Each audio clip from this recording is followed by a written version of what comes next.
Hello everyone, welcome to Business School 101. In any business negotiations, you communicate over two channels, verbal and nonverbal, resulting in two distinct conversations going on at the same time. While a well-designed negotiation strategy is obviously important, it's not the most important message you send. Communication research shows that in a 30-minute negotiation, two people can send over 800 different nonverbal signals. If you focus on the verbal exchange alone and ignore the nonverbal element, you stand a high chance of coming away from a negotiation wondering why in the world your brilliantly constructed negotiation plan didn't work out the way it was supposed to. Therefore, how to detect and respond to positive and negative body language cues during business negotiations. Are there some general guidelines of body language for business negotiations? In this video, I will discuss these questions with you. Section 1. Respond to their positive cues. During any meeting, negotiation, or interview, you want to be on high alert for positive cues. When you see a positive cue, it means you have mentioned something engaging, interesting, or that they agree with. Here are a few cues to be on the lookout for. First, nodding. If they nod, while you explain why you deserve a raise, or why you want more time off, it might mean they agree with your reasons and are likely on the same page. On the other hand, it could simply signal empathy and understanding, and not necessarily agreement. Second, leaning. If they lean toward you as you're speaking, this is a nonverbal sign of partnership and camaraderie. It can also signal interest in what you have to say. Third, showing hands. If their hands are under the table, especially in a meeting or an interview, it could mean they are hiding something, feeling uncomfortable about something said, or not happy about the situation. However, if they show their hands, it can demonstrate that they are sturdy and convinced. If you see this when closing a deal, it is a great sign they want to continue. Section 2. Respond to their negative cues. In addition to looking for the positive, you also need to be aware of the negative. Here are 6 cues that are negative because they might signal disagreement or disinterest. If you see one of these, immediately pause a little and figure out what just happened to trigger that negative cue. First, blocking. If they block themselves by holding something between the two of you, such as their hands or their coffee mug, it's a warning sign they don't like what you're saying. When someone is hesitant, unsure, or feeling negative, they might place the cup on the opposite side of their body to form a single arm barrier. When accepting and happy, they might place it to the side of their body to indicate openness.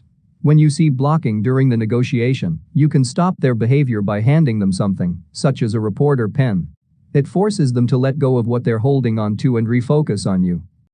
Second, contempt. If they show a one-sided mouth raise or smirk at you, beware. This is the expression of contempt, which means hatred or disdain. Pause where you are in your communication to revisit your last point. You might want to provide further details and clarification. Third, pushing away from the table. A sudden stiff arm push away from the table is possibly an accurate indicator of disagreement. That person might feel threatened.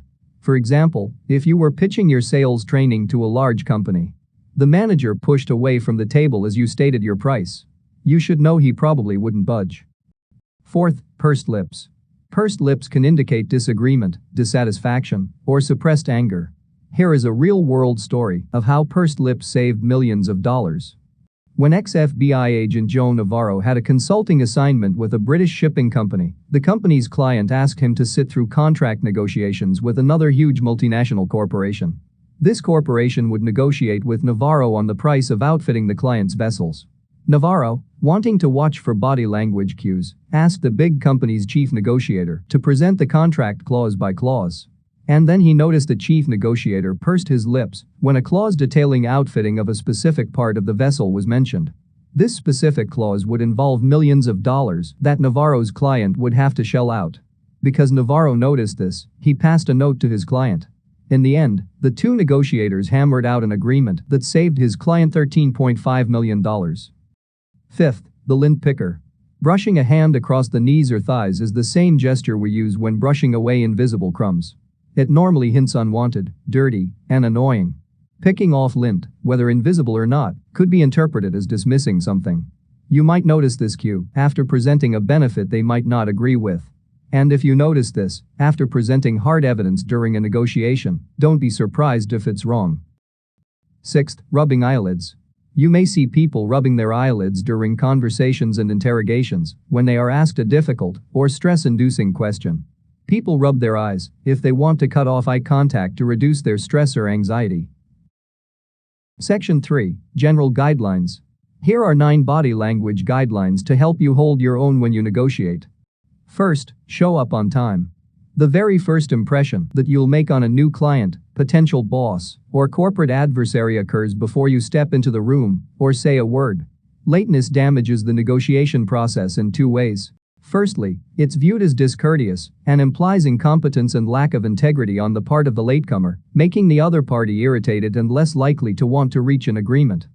Secondly, the anxiety you'll no doubt experience at being late will shatter the calm, focused, and confident demeanor that you'll need to summon if you're to be successful in the negotiation itself.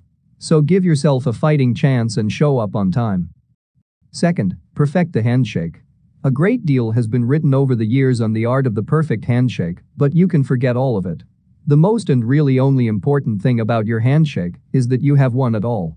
Researchers at the University of Chicago recently published a group of studies concluding that a handshake makes people feel comfortable, promotes honesty, and increases the cooperative behaviors that lead to deal-making.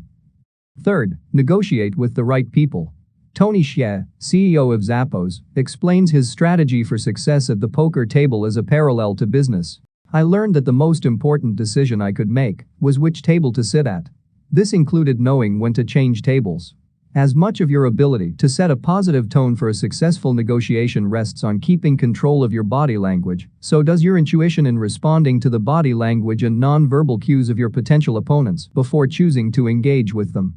As Mr. Hsieh noted, and any poker player will tell you, the outcome of a game is often more than half decided when they make the decision to sit down.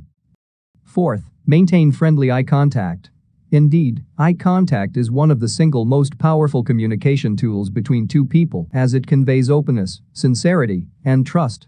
Avoiding eye contact in a negotiation keeps a good rapport from developing. It gives the other person the feeling that you're being evasive or dishonest, both of which make negotiating very difficult. On the other hand, eye contact is so powerful that too much of it can be threatening and seen as aggressive or intimidating. You should keep relatively consistent eye contact, but remember that it's natural to look away when thinking or processing. Fifth, be aware of your facial expressions. You don't have to be a business tycoon to be familiar with the often unwelcome effects your unintentional facial expressions can have on the outcome of a discussion. Anyone who has ever been in a relationship has probably experienced a feeling of sheer frustration when their partner stops short in the middle of a conversation and says, "What does that look mean?" Like it or not, in a negotiation setting, your facial expressions will be under that same microscope, so try to make sure that they enhance the positive verbal cues that you're giving. Take care not to frown or wrinkle your forehead worryingly, and take the opportunity to smile and nod in agreement whenever possible. Keep your chin up, evoking positivity, and your eyes level. Remember, the other person will be looking to see that your physical gestures mirror your words. So please keep them both open and positive. Sixth, maintain personal space. The science of personal space, otherwise referred to as proxemics, focuses on the distance between people as they interact. It's important for each party to feel that their personal space is being respected and that they're not being physically intimidated. A safe rule is to sit or stand at least 4 feet away and study the other person to gauge their comfort level. Seventh, keep your limbs calm and open. Just like you want the words that you're saying to exude strength, confidence, and calm during a negotiation, so should your body.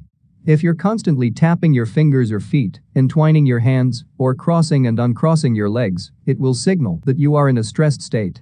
Keep your legs calm and your hand movements limited to expression rather than fidgeting.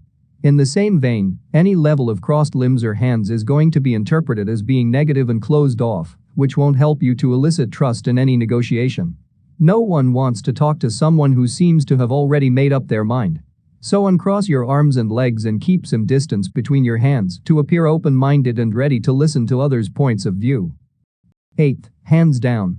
Hands are incredibly expressive and can add a lot to your communication. When negotiating, the general rule of thumb is to keep your hands away from your face. Rubbing one's face or head is generally seen as a symptom of anxiety, and anxious is the last thing you want to appear.